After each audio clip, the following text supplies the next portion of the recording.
Hello, everybody. This is Juan Cruz Torres from the studios of Atlantis University, and today is a very special day for us, and I have a guest that I am dying to introduce to you because we're going to be celebrating something that is really, really important. So with us, Mr. Keith Winslow. Keith? Well, hello there, and I am sure glad I finally got here. I actually want to say thank you to all of my veterans up front.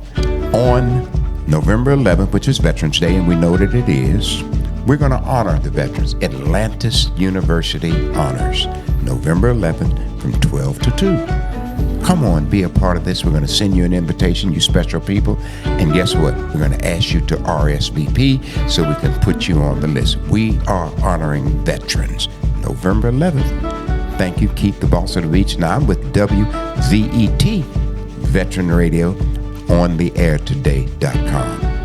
Come join us. Now I want to talk a little bit more about why we're all here. Atlantis University has stood up and said we're going to make a presence for all time. And that all time means that on November 11th, no matter where you are, you can tune in to Atlantis University Honors, and they're going to continue to support veterans everywhere they can, a way to invite them to the school, a way to invite them to the new technology that makes it work. Juan, first, tell them a little bit about Armistice Day. Well, historically, this day was designed as a day to recognize Peace Day. Yes. Eventually, through our history, the United States, after World War I, it actually became the celebration for veterans for World War I. Again, we know after that came World War II, it came Korea, it came Vietnam, and also the Middle East. And as a result, now when we celebrate November the 11th, which is Veterans Day, we celebrate all the wars that our veterans participated, don't matter whether they were 150 years ago or today. And so part of what we're doing is that we are recognizing, and I'm a veteran myself. I spent 20 years in the Marine Corps, so I'm retired from the Marine Corps. Honorable service, love it, missed it to this day.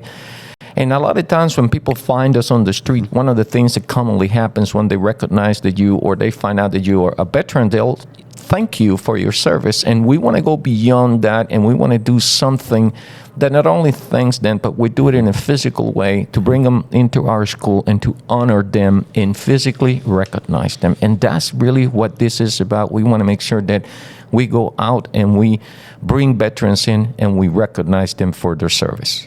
Atlantis University Honors, November 11th. From now on, 100 years from now, Atlantis University Honors will be honoring veterans. We can only do so much, and we're doing it a little bit at a time. And we now have added something to that thank you that we've been giving. We want people to say, we support vets too. And that's exactly right. We want to make sure that the message goes out there, and we want people to participate. And here's what happens. We're doing our part. Now, you as a veteran needs to do your part. Thank you. You are going to receive emails from us. We're going to communicate, reach out to you, and we're going to ask you to reply to us. Yes. We need to hear from you. Don't just, let that go into your trash bin, but make sure that you reply to us.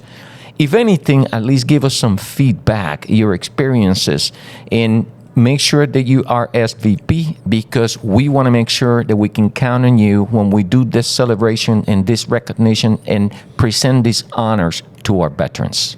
We will be saying this WVET, onlineradio.com, Atlantis University Honors. It's important that we make it a mainstay for the rest of time, because time is moving on, and we've done the thing. We were just talking about how things have changed. I've been doing radio for many years, but guess what? Podcast is radio, and we're trying to move it along, and that's what we're going to be doing right now. And we're going to say thank you, and thank you. Please respond. We have a lot more to talk about, and we will be doing it in future podcasts. Stay with us. Keith, the boss of the beach. I'll be taking you to the beach somewhere. Juan, you got to stay here another week before you go back. I know he'd go to Costa Rica somewhere. Every time we look up, he's on a plane. So we don't want him to go away too fast. He's here. And I want to give a shout out, of course, to Tim Goodrich, our engineer, who's been working with us. And Carlos Cali came with me when we established WVET Veterans Radio. Carlos Cali came, and we have now got WVET Latin Veterans Radio. And that's awesome because, you know, a lot of military veterans are Hispanics descent and trying to reach out to all of our communities in the language that they feel most comfortable with. Yes. It's a way of actually showing respect and to make sure that we welcome them into our community. So I'm myself Hispanic, so that is absolutely awesome. What's nice about it that I had a guy tell me once, and I'm going to tell it to you. He says, in a foxhole, no language matters. We're together. Amen. You don't have to say the words. It's you're there together. So we want to say thank you again, and this one is just the beginning of a long-time relationship to make sure that veterans get recognized on all levels. And right after this, I'm going to have Mr. Cali come in and talk to us in Spanish. Keith, the boss of the beach, over and out with a shout.